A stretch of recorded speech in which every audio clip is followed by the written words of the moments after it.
कौन है ये प्रजा जिनके लिए कभी आकाश से अनदेखी, अनसुनी और अनजानी ऐसी आहार गिर पड़ती हैं, जो बिना परिश्रम किए 40 वर्षों तक उन्हें बटोर बटोर कर खाते हैं। मांस खाने का मन किया, आकाश में उड़ते हुए, बड़ी फुर्ती के साथ में उड़ते हुए, यहाँ वहाँ चलते हुए ऐसी पक्षियाँ जो किसी मनुष्य के हाथ नहीं लगती हैं, इनकी छावनियों के पास आकर रुक जाती हैं और ये उन्हें पकड़कर खा लेते हैं। कौन है ये प्रजा जिनके नाम से सभी लोग डरते हैं, जिनके पांव रखते ही समुद्र दो भाग हो जाता है? कौन है ये प्रजा, कौन है ये मनुष्य, कैसे लोग हैं ये जिनके पांव रखते ही नदियां भी सूख जाती हैं? कैसे मनुष्य ये लोग जिनके कहने पर चट्टान पानी भी देती है, पहाड़ पानी देती हैं? कैसे मनुष्य ये लोग जिनके लिए कड़वे पानी भी अपने स्वरूप को बदल लेते हैं, मिठास को देने लगते हैं? कौन है ये प्रजा जिनके लिए परमेश्वर स्वर्ग से नीचे उतर आते हैं और लगभग 40 साल इनके संग संग चलते हैं? कौन है ये प्रजा जिनके लिए आकाश में एक मेघ खड़ी हो जाती है, जो इनको मार्गदर्शन करती है और इन्हें बचाए रखती है, दिन को धूप से और रात की चांदनी से बचाए रखती है? कौन है ये प्रजा जिनके लिए परमेश्वर अपनी वाणी को भेजते हैं?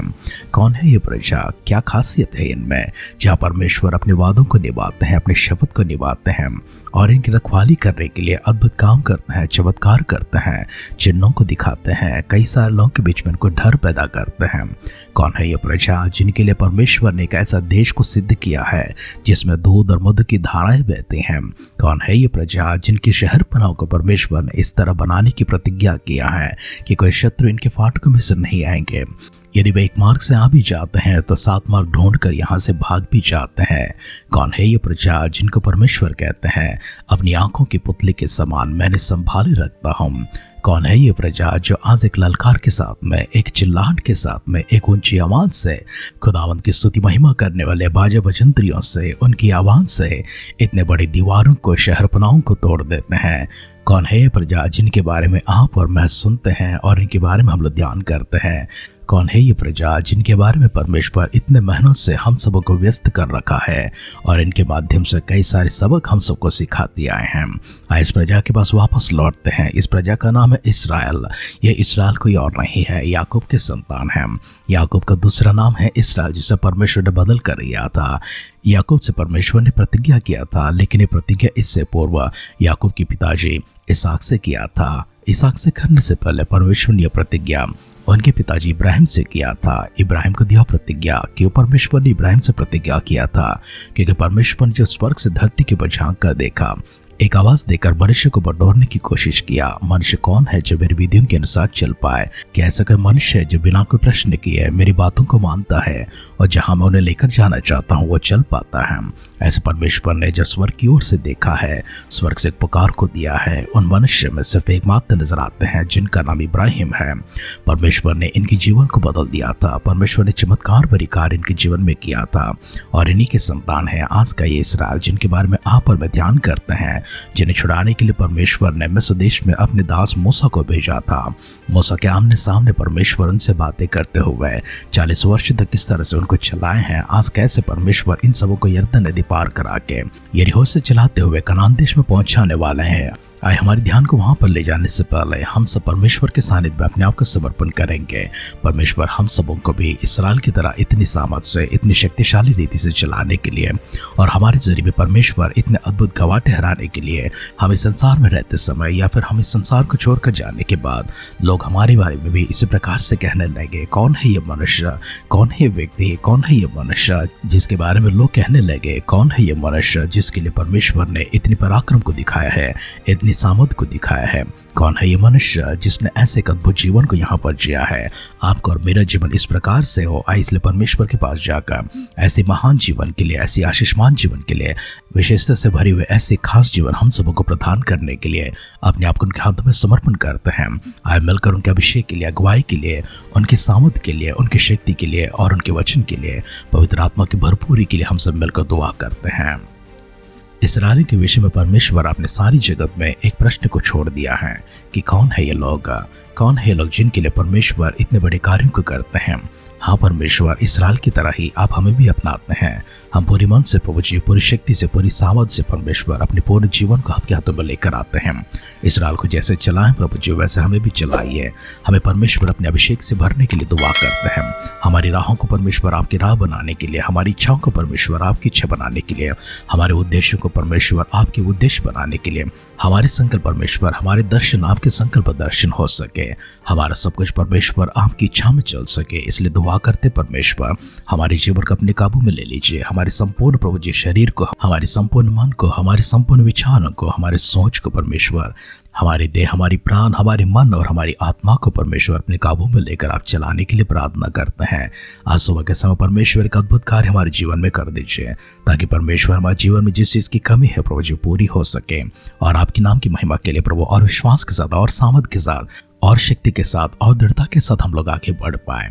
हमारी सारी प्रार्थनाएं परमेश्वर आपने सुना है, इसके लिए आपको धन्यवाद करते हैं। और परमेश्वर आपकी सामर्थ से, अपनी शक्ति से भरते हमारे सारे परिजनों को छू लिया है प्रभु जी, शारीरिक रूप से, मानसिक रूप से, आर्थिक, आध्यात्मिक प्रभु जी, पारिवारिक और सामाजिक रूप से सभी लोगों को परमेश्वर के सारे बंधनों को तोड़कर आपने दी आजादी के लिए आपका धन्यवाद करते हैं। वृद्धि की ओर आप बढ़ा रहे प्रभु जी, इसके लिए स्तुति करते हैं। हमारे संग रहिए, हमसे बातें कीजिए, सारी महिमा को और आदर सम्मान आप प्राप्त करें। दुआओं को सुनकर परमेश्वर अपने देवताओं के लिए धन्यवाद करते हुए हमारे उद्धारकर्ता, हमारे प्रभु यीशु मसीह के नाम से इस प्रार्थना को मांगते हैं। सुना कबूल कर पिता। आमेन, आमेन, आमेन। आध्यात्मिक जीवन की दैनिक खुराक सुन रहे हमारे सारे प्रिय श्रोताओं को, परमेश्वर के प्रिय भक्त गणों को प्रभु यीशु मसीह के नाम में प्यार भरा जय मसीह की सुप्रभातम और शुभोदय कहते हुए हम सबका मनपसंद ध्यान के अंदर आध्यात्मिक जीवन की दैनिक खुराक में और इस नए दिन में आप सबका स्वागत करते हैं। हमारी अध्ययन यहोशू का ग्रंथ 6वां अध्याय में चल रही है। अब उसका पहला वचन से पढ़ते हुए हमारे ध्यान को आगे बढ़ाएंगे। और यरीहो के सब फाटक इस्राएलियों के डर के मारे लगातार बंद रहे और कोई बाहर भीतर आने जाने न पाता था। फिर यहोवा ने यहोशू से कहा, सुन, मैं यरीहो को उसके राजा अशूरियों समेत तेरे वश में कर देता हूँ। सो तुम में जितने योद्धा हैं नगर को घेर ले और इस नगर के चारों ओर एक बार घुमाए और 6 दिन तक ऐसा ही किया करना। और 7 में याजक संदूक के आगे आगे जुबली के 7 नरसिंगे लिए हुए चले। फिर 7वें दिन तुम नगर के चारों ओर 7 बार घूमना और याजक भी नरसिंगे फूंकते चले। और जब वे जुबली के नरसिंगे देर तक फूंकते रहे, तब सब लोग नरसिंगे के शब्द सुनते ही बड़ी ध्वनि से जय जयकार करे। तब नगर के शहर पर ना नेव से गिर जाएगी और सब लोग अपने अपने सामने चढ़ जाएं। सो नून के पुत्र यहोशू ने याजकों को बुलवाकर कहा, वाचक के संदूक को उठा लो। और 7 याजक यहोवा के संदूक के आगे आगे जुबली के 7 नरसिंगे लिए चले। फिर उसने लोगों से कहा, आगे बढ़कर नगर के चारों ओर घुमाओ। और हथियारबंद पुरुष यहोवा के संदूक के आगे आगे चले। और जब यहोशू ये बातें लोगों से कह चुका, तो वे 7 याजक जो यहोवा के सामने 7 नरसिंगे लिए हुए थे, नरसिंगे फूंकते हुए चले। और यहोवा की वाचा का संदूक उनके पीछे पीछे चला। और हथियारबंद पुरुष नरसिंगे फूंकने वाले याजकों के आगे आगे चले और पीछे वाले संदूक के पीछे पीछे चले। और याजक नरसिंगे फूंकते हुए चले। और यहोशू ने लोगों को आज्ञा दी कि जब तक मैं जय जयकार करने की आज्ञा ना दूं, तब तक जय जयकार ना करो। और ना तुम्हारा कोई शब्द सुनने में आए, ना कोई बात तुम्हारे मुंह से निकलने पाए। आज्ञा पाते ही जय जयकार करना। उसने यहोवा के संदूक को एक बार नगर के चारों ओर घुमाया। तब वे छावनी में आए और रात वहीं काटी। बिहान को यहोशू सवेरे उठा और याजकों ने यहोवा का संदूक उठा लिया। और उन 7 याजकों ने जुबली के 7 नरसिंगे लिए हुए फिर यहोवा के संदूक के आगे आगे फूंकते हुए चले। और उनके आगे हथियारबंद पुरुष चले और पीछे वाले यहोवा के संदूक के पीछे पीछे चले। और याजक नरसिंगे फूंकते चले गए। इस प्रकार वे दूसरे दिन भी एक बार नगर के चारों ओर घूमकर छावनी में लौट आए। और इसी प्रकार उन्होंने 6 दिन तक किया। फिर 7वें दिन वे भोर को बड़े तड़के उठकर उसी रीति से नगर के चारों ओर 7 बार घुमाए। केवल उसी दिन वे 7 बार घूमे। तब 7वीं बार जब याजक नरसिंगे फूंकते थे, तब यहोशू ने लोगों से कहा, जय जयकार करो, क्योंकि यहोवा ने यह नगर हमें दे दिया है। और नगर और जो कुछ उसमें है यहोवा के लिए अर्पण की वस्तु ठहरेगी। केवल राहाब वेश्या और जितने उसके घर में होवे जीवित छोड़े जाएंगे, क्योंकि उसने हमारे भेजे हुए दूतों को छिपा रखा था। और तुम अर्पण की वस्तु को सावधानी से अपने आप को अलग रखो। ऐसा ना हो कि अर्पण की वस्तु ठहराकर पीछे उसी अर्पण की वस्तु में से कुछ ले लो और इस प्रकार इस्राएली छावनी भ्रष्ट करके उसे कष्ट में डाल दे। सब चांदी, सोना और जो पात्र पीतल और लोहे के हैं वे यहोवा के लिए पवित्र हैं और उसी के भंडार में रखे जाएं। तब लोगों ने जय जयकार किया और याजक नरसिंगे फूंकते रहे। और जब लोगों ने नरसिंगे के शब्द सुना, फिर बड़ी ही छावनी की ध्वनि से जय जयकार किया और शहरपनाह नींव से गिर पड़ी और लोग अपने अपने सामने से उस नगर में चढ़ गए और नगर को ले लिया। और क्या पुरुष, क्या स्त्री, क्या जवान, क्या बूढ़े, वरन बैल, भेड़ बकरी, गधे और जितने नगर में थे, उन सबों को उन्होंने अर्पण की वस्तु जानकर तलवार से मार डाला। तब यहोशू ने उन दोनों पुरुषों से जो उस देश का भेद लेने गए थे कहा, अपनी शपथ के अनुसार उस वेश्या के घर में जाकर उसको और उसके पास जो है उन्हें भी निकाल ले आओ। तब वे दोनों जवान भेदिया भीतर जाकर राहब को और उसके माता पिता, भाइयों और सबको जो कोई उसके यहाँ रहते थे वरन उसके सब कुटुंबियों को निकाल ले आए और इस्राएल की छावनी से बाहर बैठा दिया। तब उन्होंने नगर को और जो कुछ उसमें था सबको आग लगाकर फूंक दिया और केवल चांदी, सोना और जो पात्र पीतल और लोहे के थे उनको उन्होंने यहोवा के भवन में भंडार में रख दिया। तब यहोशू ने राहब वेश्या और उसके पिता के घराने को वरन उसके सब लोगों को जीवित छोड़ दिया और आज तक उसका वंश इस्राएलियों के बीच में रहता है, क्योंकि जो दूत यहोशू ने यरीहो के भेद लेने को भेजे थे उनको उसने छिपा रखा था। फिर उसी समय यहोशू ने इस्राएलियों के सम्मुख शपथ रखी और कहा कि जो मनुष्य उठकर इस नगर यरीहो को फिर से बनवाए वह यहोवा की ओर से शापित हो। जब वह उसकी नींव डालेगा तब उसका जेठा पुत्र मरेगा और जब वो उसके फाटक लगवाएगा तब उसका छोटा पुत्र मर जाएगा। और यहोवा यहोशू के संग रहा और यहोशू की कीर्ति उस सारे देश में फैल गई। यहोशू के ग्रंथ 6वें अध्याय के पहला वचन से लेकर अंतिम वचन तक हमने पढ़कर सुना है। इसमें सबसे पहले हमने देखा है परमेश्वर ने यहोशू से कहा है नगर को घेर लेना और जो हथियारबंद है उन सब से कहना कि नगर के चारों ओर जाए और एक बार घूम कर आए। और उनसे यह भी कहा साथ में याजक भी जाए, साथ याजक जुबली के नरसिंगे लिए हुए उन्हें फूंकते हुए जाए। हर रोज ऐसा करते हुए 6 दिन घूमने के लिए कहा था। इसराइल के जितने जवान हथियारबंद थे उन सबों ने इस प्रकार से किया और उनके आगे आगे वाचा का संदूक लिए हुए जुबली के नरसिंगे फूंकते हुए याजक चले और जो पीछे थे वे पीछे चलते आए थे। इस प्रकार से 6 दिन घूमने के बाद 7वें दिन परमेश्वर ने कहा है भोर को तड़के उठकर आज के दिन 7 बार घूम कर आना और जब घूमते रहोगे तब नरसिंगे का शब्द और तुम्हारी छावनियों से जय जयकार के शब्द सुनाई पड़े। परमेश्वर के कहने के अनुसार यहोशू ने उन सारे लोगों को आज्ञा दिया था और उनसे कहा जब तक मेरी ओर से तुम्हें इशारा ना मिले, संकेत ना मिले, आदेश ना मिले तब तक कोई नरसिंगे ना फूंकना और मुंह में से कोई आवाज भी नहीं निकालना, कोई बातें भी ना करे। यहोशू ने जब उनसे कहा है जय जयकार की ध्वनियां छावनी में से निकल आए और नरसिंगे के शब्द भी फूंका जाए, उस वक्त सभी लोग जय जयकार करने लगे और याजक लोग नरसिंगे फूंकने लगे। इस आवाज से यरीहो के चारों ओर जो शहरपनाह बनी थी, बड़े बड़े दीवार बने थे, सामर्थ्य शक्तिशाली दीवार बने थे, ऊंचे ऊंचे दीवार बने थे, छोटे छोटे दीवार बने थे, वे सब के सब नीचे गिर कर तहस नहस हो गए हैं। परमेश्वर के आदेश के अनुसार, यहोशू के निर्देश के अनुसार जब इस्राएलियों ने किया, हथियारबंद सैनिकों ने किया, वाचा का संदूक उठाने वाले और नरसिंगे फूंकने वाले याजकों ने किया है, यरीहो के सारे नगर के शहरपनाह पूरी तरह से गिर चुके हैं। यरीहो की शहरपनाह की उन ऊंची दीवारों में एक घर बनाकर एक वेश्या रहा करती थी जिसका नाम है राहब। यहोशू ने भेजे हुए 2 भेदिया जब यरीहो में जाते हैं उस समय राहब ने उनको छुपा रखा था, राजा से उनकी सेना से छुपा रखा था। और उन दोनों भेदियों ने राहब के अनुरोध के अनुसार उससे शपथ खाई थी कि हम जब यहाँ पर इस नगर पर चढ़ाई करेंगे तो तुमको तुम्हारे सारे घराने से सभी को बचाए रखेंगे।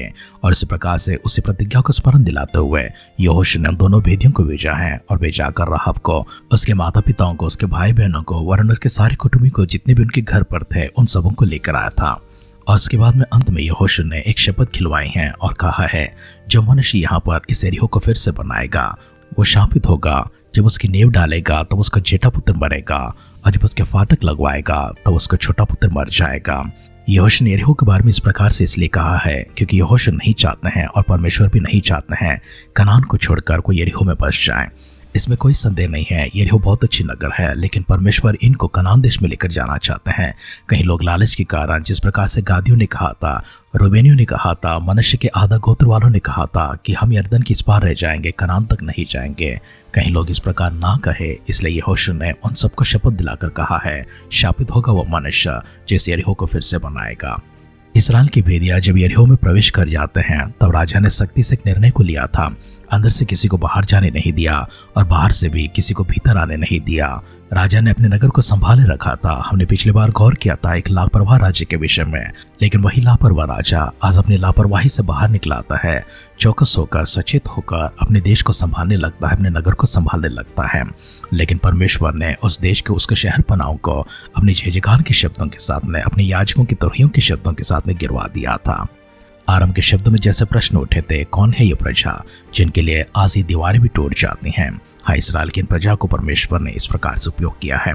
आपके सामने लाल समुद्र जैसी कोई हालत होगी, आपके सामने यरीहो की दीवार जैसे कोई संकट होंगे, आपके घर पर, आपके जीवन में मारा के जलों के समान कोई कड़वाहट हो सकती है, आपके जीवन में मरुभूमि के समान कोई सूखापन हो सकता है। चाहे कोई भी हालत क्यों ना हो, आज परमेश्वर के पास विश्वास के साथ जाकर आप भी उनसे मांगे। परमेश्वर जिस प्रकार से इसराइलियों के साथ देकर उनके जरिए काम करवाए हैं, उसी प्रकार से परमेश्वर आपके जरिए भी काम करवाएंगे, आपके जीवन में भी काम कराएंगे। आपके सारे सुखापन को, आपकी सारी भूख को, आपकी सारी तंगी मुसीबतों को, आपके सारे कंगालपन को, गरीबी को परमेश्वर तोड़कर आज परमेश्वर भी ढेरों आशीषों के साथ आपको तृप्त करेंगे। आइए प्रार्थना करते हैं।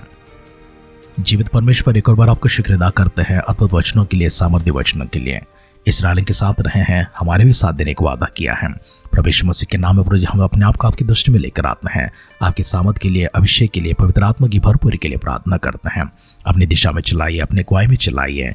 आपकी राहों को परमेश्वर हम जान सके, आपके उद्देश्यों को जान सके और साथ चल सके। प्रभु जी, स्वर्गलोक में परमेश्वर हम सब परमेश्वर इस प्रकार से अपने अद्भुत कार्य हमारे जीवन में करने के लिए दुआ करते हैं।